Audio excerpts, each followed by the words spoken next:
Trump erinnert sich an seinen Versuch, das Hauptquartier der Vereinten Nationen zu renovieren. I've always said it. It has such tremendous potential, but it's not even coming close to living up to that potential. For the most part, at least for now, all they seem to do is write a really strongly worded letter and then never follow that letter up. It's empty words, and empty words don't solve war. The only thing that solves war and wars is action. Now, after ending all of these wars and also earlier negotiating the Abraham Accords, which is a very big thing for which our country received no credit, never receives credit. Everyone says that I should get the Nobel Peace Prize for each one of these achievements. But for me, the real prize will be the sons and daughters who live to grow up with their mothers and fathers, because millions of people are no longer being killed in endless and unglorious wars. What I care about is not winning prizes, it's saving lives. We saved millions and millions of lives with the 7 wars. And we have others that we're working on, and you know that. Many years ago, a very successful real estate developer in New York, known as Donald J. Trump, I bid on the renovation and rebuilding of this very United Nations complex. I remember it so well.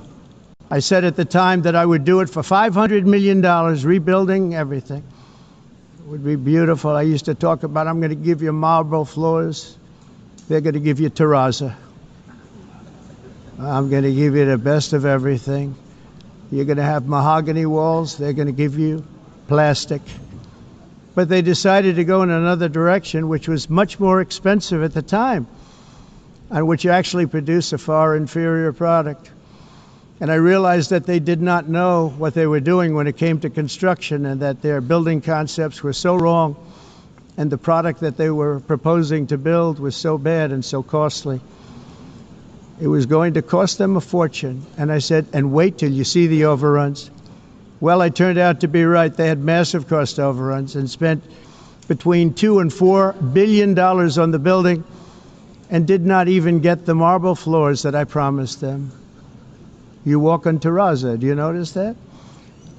As far as I'm concerned, frankly, looking at the building and getting stuck on the escalator, they still haven't finished the job. They still haven't finished. That was years ago. The project was so corrupt that Congress actually asked me to testify before them on the tremendous waste of money, because it turned out that they had no idea what it was, but they knew it was anywhere between $2 and $4 billion as opposed to 500 million with a guarantee. But they had no idea, and I said it cost much more than $5 billion. Unfortunately, many things in the United Nations are happening just like that, but on an even much bigger scale, much bigger.